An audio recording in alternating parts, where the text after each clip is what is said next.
Okay. You're listening to Waringarri Radio, 693 on your AM dial.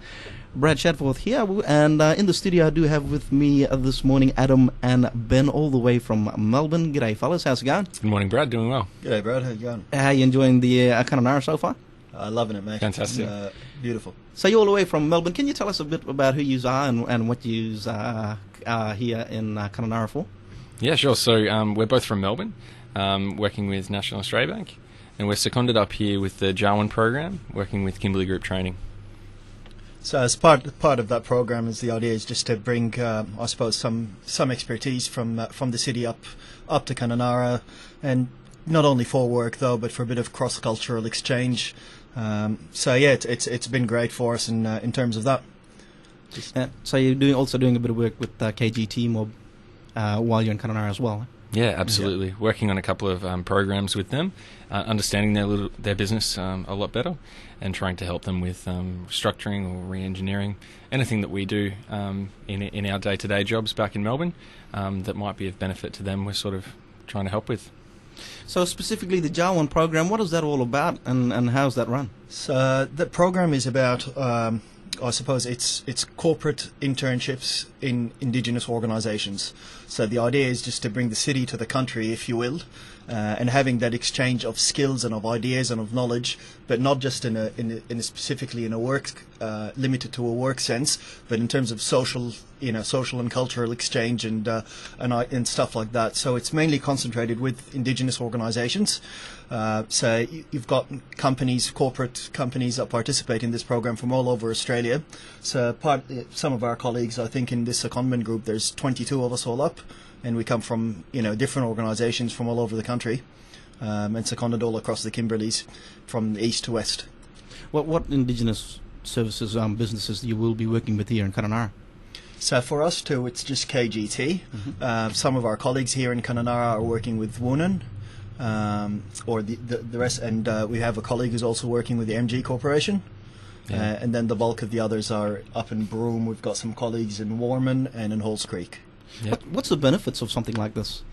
Benefits for, I guess, our organisation or ourselves is better understanding of issues. You can't understand something until you come and experience it yourself. So I guess it's a part of that, making sure that we tell the story of what it's like up in the Kimberley, what issues people are facing, back with our colleagues in Melbourne and around the country as well. Nothing better than first-hand experience, huh? Exactly right. Exactly, yeah. And I suppose it makes it a little bit easier as well, bridging that cultural divide.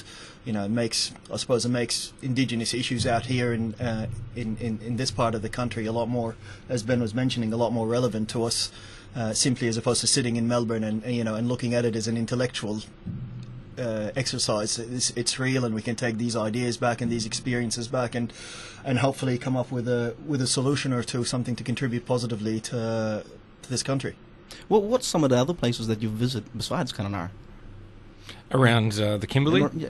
I actually managed to go over to Broome through KGT as well, which was fantastic. We've been all around this side of the East Kimberley, though, as well, up to Wyndham, Warman, Halls Creek, Home Valley, El Questro, places like that. You probably would have loved those two, eh? Yeah, Home Valley and yeah. El Questro. Very. Yeah, pretty nice out there. Yous also will be appearing at the Expo happening on Thursday the 20th as well? Absolutely, yeah. We'll be there with KGT. We'll have a stall, just giving people some information around apprenticeships and traineeships, how to get a start in work. And we'll also have a couple of competitions. We'll be holding a couple of competitions on the day with some prizes to be announced on the day. Right, so yeah, keep an eye out for them if you're there. Stay tuned for more on radio. Eh? Yeah, That's right. Is there anything else that you'd like to mention, fellas? Well, while we're here, we'd like to give a plug to KGT, actually. Mm-hmm. It's like Ben mentioned, we've been working with them for 5 to 6 weeks now, and we're really impressed with not only with the people there, but with the organisation and what they're trying to do and the outcomes that they're focused on. And they're purely focused on delivering outcomes for Indigenous and non-Indigenous youth in the Kimberley, and helping with the unemployment issues here. Look, if you're out there and if you're interested in work or just having a think about it, please look these guys up and give them a call. They're very friendly, and they'll definitely put you on the right path. Oh, KGT. Yep. I just want to say Kimberley Group Training is the largest employer of apprentices and trainees across the Kimberley. And they have positions available now, which includes business or office work, Sparky and Chippy positions for apprenticeships and traineeships. And we also offer opportunities to get you work ready in hospitality, tourism and station work. They've actually got a pre-employment course running. Yeah. Exactly right. No worries. Yeah. Well, cheers, fellas. Thanks for popping in and having a quick word with us this morning. Thanks, Brad. Thanks, and Brad. all the best for the rest of your trip, and we'll hope to catch up with you on the expo at the Town Oval later on this week. Excellent. Cheers. See you Cheers, there. mate.